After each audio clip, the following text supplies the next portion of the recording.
皆さんこんにちは、ネストリングスです。今回はこちら、新しく発売されたランダムブースター忍びシャドウセレクトの新しい新パーツを使って 3on3 デッキを組んできたので、それでバトルしていこうと思います。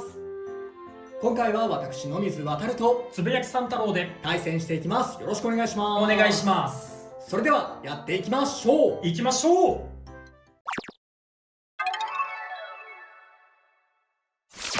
最初にシュートポジションを決めるじゃんけんをします。最初はグー、じゃんけんぽい。左。お互いのファーストベイ。せーの、じゃん。忍びシャドウ 960GP。ドランバスター 160F。ファーストバトル、レディーセット、3、2、1、ゴーシュッ。強い当たりは受けたくない。いなせるか。いやー、着距軸同士だからなかなか当たんない。位置取りはいい。あ、結構綺麗にいなしてるんじゃない？スピンフィニッシュ。忍びシャドウに1ポインやったぜ。いやー、バスターのそのクリティカルな刃先が当たらなかったってのもあるかもしれないけど、何発かは攻撃をいなしているというか。そうだね、接触自体はあったけど吹っ飛ばされてるっていう場面がなかったね。ト。お互いのセカンドベイ。せーの、じゃん。ヘルズサイズ 180mm。 忍びシャドウ 960B。 セカンドバトル、レディーセット、3、2、1、ゴーシュッ。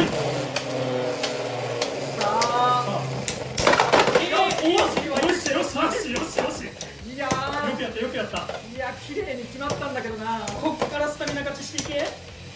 いやー、でもね、オーバーポケットに1回行ってリバースしたんならさすがに勝ちたい。リバースするときにスタミナ使いすぎたか。てかメタルニードルがかなり傾いている。ちょっと待って。スピンフィニッシュ。ヘルスサイズに1ポイント。よしよしよし。いや今最後メタルニードルの良さ出たんじゃない。いやでもだいぶ中盤ふらついてたけどね。そうね、最後のぬるっとが効いた。姿勢が高い分ね、こっちの忍びシャドウが寝かされたみたいなところもあるかもしれないけど、マジかよ。リバースでめっちゃスタミナ使ったのにね。お互いのサードベイ。せーの、じゃん。ヘルズチェイン 560HT。 レアベイカラーのヘルズチェインだ。届きました。ウィザードロット 360HN。 サードバトル、レディーセット、3、2、1、ゴーシュッ。できるだけ当たりたくないぞ。ちょっと斜めすぎたか。姿勢を。いやでもラチェット攻撃されるのは怖い。どうだ。いやなんかちょっとずつちょっとずつ。惜しい。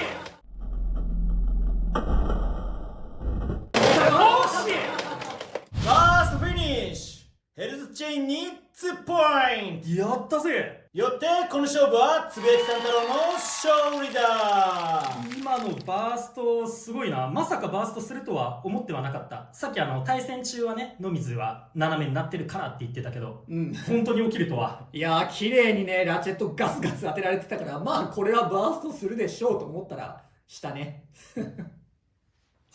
はい、ということで今回はランダムブースター忍びシャドウセレクトのパーツを使った 3on3 バトルをやってきましたが、いかがだったでしょうか。いや、まずは何と言っても新しいブレードの忍びシャドウだよね。使ってみた感じね、正直いなし、直撃されたら当然吹っ飛ぶっちゃ吹っ飛ぶんだけど、周りをちょこっとかすめられたぐらいだったら、ある程度ちゃんといなしは効いてるかなって印象はちゃんとあったね。ただね、このブレード重さが軽すぎるんだよ。そうなんですよ。そう、かす当たりでいなせてあんまり吹っ飛ばなかったってなっても、スタミナ面でね、なかなかスピン勝負で勝つことができないのが難しい。まずこの忍びシャドウセレクトの、基礎能力みたいな話をしたいんだけど、なんと重量が約 28g。 そうでしかも個体によっては27、ということで、なんとバク転リバイバルよりも軽いベイブレード X のブレードが出てしまいました。いやーね、まあ発売前から軽いブレードっていうのはね、公式の動画で聞いてはいたんだけど、それでも 32g ぐらいはあるんじゃないって俺は思ってた。ここまで軽いかって。まあなんといっても今の環境は 38g とかリザードロッドで35ぐらいかな、っていうブレードたちがいる中で28、どれくらい重量が軽いかというと、このカスタマイズされた忍びシャドウのベイ1個よりもフェニックスウィングのブレードの方が重たいくらい。差が出すぎなんだよな。これで重量がまあトントンぐらいというか、まだこっちの方が軽いぐらいになってしまっているっていうのがさすがにきついよねっていう話かな。まあバク転リバイバルの時でも何度か話しているんだけれど、重量が軽いっていうのがまあ多少のね 3g とか 4g の差だったらあまりその大きすぎる影響にはならないかもしれないんだけど、まあ10近いとだいぶ勝てなくなるよねみたいな話を以前していたんですが、まさにその感じになってしまっている。そう、重さがねスタミナ面に直結しちゃうから、もうほんとこいつでスピンで勝つの難しいっていう感じになっちゃう。そうだね、今回みたいにアタックのベイトやって、まあ、アタックがうまく決まらずに、まあ、あるいはいなせてたりとかして、まあ、スピンフィニッシュ取れればいいなって感じなんだけど、状況によってはそれでも負けるんだよね。そう特にフェニックスウィングの R とか、ああいう持久もできてアタックもできますよみたいな、まあ、ティラノビートとかそういうブレードと戦うと相手の攻撃を避けたりいなしたりしたのに、ビートが入っててもシャドウの方が先に止まっちゃうみたいな。そうだね、そういうのがあるから、いやーディフェンスとしてはかなり難しい。まあこれはバク転リバイバルと同じで、やっぱり飛びやすくて重量が軽いとスタミナがなくなっちゃってっていうのでかなり難しいところであって、もちろんねロッドとかと対戦するともうボコボコになっちゃうから、いやー今この時代にこれが出てくるのかっていう感じではある。まああとね、この忍びシャドウの形状もちょっと不思議な形をしていて、シャドウの頭の上、ここのブレードはまあ前評判というか前触れ通りちゃんと丸い、相手をいなすような形状をしているんだけれど、それ以外のこの2つ手で触ると分かるんだけど、明らかにここが滑らかじゃなくなって平面みたいなところができてる。そうなんだよね。一部平面になってて、なんかそこもそうする必要あったかなって思っちゃうとこではある。謎だよね、別に全部丸くしてくれてもそんなめちゃめちゃ強くなりすぎるってわけじゃないと思うんだけどね。まあだから本当に申し訳ないし、あんまりこういうこと言いたくないんだけど、まあベイブレード X の今までのブレードの中で下手したら一番まあ難しいというか、かなり勝つのが厳しいブレードなんじゃないかなっていうふうには思ってる。まあドランザーとかさ、ドライバーとかってさ、こうなんやかんやアタックだったら活躍できますよみたいなところあるじゃん。だけどこいつ丸いじゃないか。そうなんだよね。そうアタックでもねやっぱなかなか活躍させるのは難しいっていう感じがしちゃってて、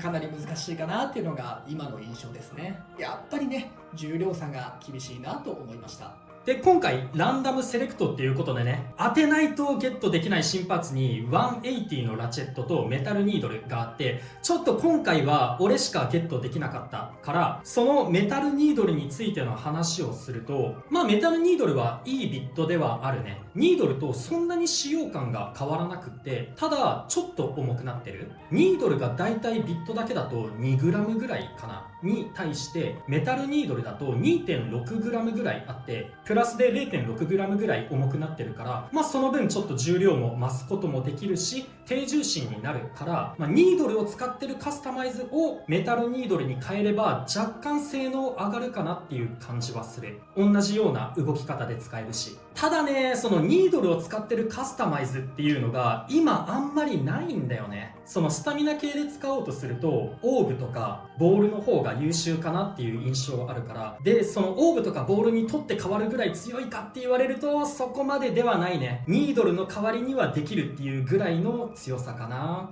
ニードルと同じような使用感で使えるんだけど、それでもちょこっと違うなっていう点はやっぱりあって、それが斜めになった時に重心が取れていないようなちょっと変重心になっているようなカスタマイズの組み合わせだとすごい跳ねる。ブレてる状態だとめちゃめちゃ跳ねるっていうところが違うかな。ドランバスターとか。そう、ドランバスターとかに履かせると結構跳ねるね、斜めになった時に。変重心だとそうなんだけど、でも重心整えたベイで斜めになった時は結構安定して滑らかに回ってくれるかなっていうところはある。あとはビットの下側がメタルついてて低重心になってるからこそ、ビットだけがすっぽ抜けちゃうようなバーストが結構起きちゃうんじゃないかなって発売前は思ってたんだけど、実際に使ってみたらあんまりそこが気になるっていうことはなかったな。ビットだけが飛ぶっていうことはあんまり起きない印象。そうなんだ。まあさすがにそんなに重くないってこともあって、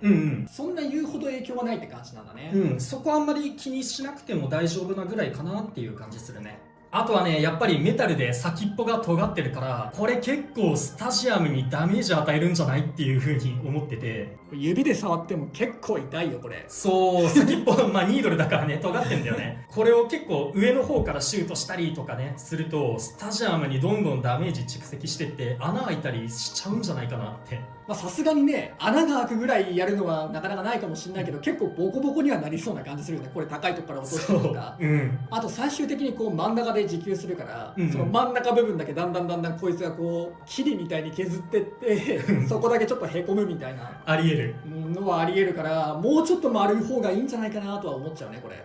あと最後に今回新しくレアベイに追加されたヘルズチェインのメタルコートブラックゲットしました。いやーかっこいいねこれね。色がほんと好きでさ、俺モンスターエナジーっていうエナジードリンク結構好きで毎日のように飲んでるんだけどさ、そこにもあるね今動画の撮影中も飲んでるんだけど、それと色味一緒っていうところもすごい気に入ってる。このビットもね外すとこの先っぽだけが緑になってたりとか、このカラーリングがめちゃめちゃ気に入ってるから、今回はデフォのままで回してみました。で、今回ちょっとそうなんだって思ったのが、届く時の箱なんだけど、今までコバルトドレイクの時はさ、なんか景品限定ですみたいな四角い段ボールで届いてたけど、メタルコートゴールドのヘルズサイズとかレオンクローとか購入チケットのやつはなんか店頭でも発売できるようなパッケージで届いてたじゃん。だからさ、今回のこのヘルズチェーンも購入チケットだからヘルズサイズみたいなパッケージで届くのかなって思ったら、コバルトドレイクと同じの景品限定の薄い段ボールで届いたのがちょっと意外だった。はい、というわけで結構忍びシャドウっていうブレード自体はかなり難しいようなパーツという印象がありますが、実は入ってるパーツとしては960が入っていたり、ローフラットの再録にだんだん軸がすり減っていって動きが変わっちゃうんじゃないかって言われてるギアポイントの再録もありますので、そういうのを補給したいなって思っている方とかはぜひこのランダムブースター忍びシャドウセレクトを買って遊んでみてください。ということで、この動画が良かったらグッドボタンとチャンネル登録よろしくお願いいたします。それではまた次の動画でお会いいたしましょう。バイバイ。バイバーイ。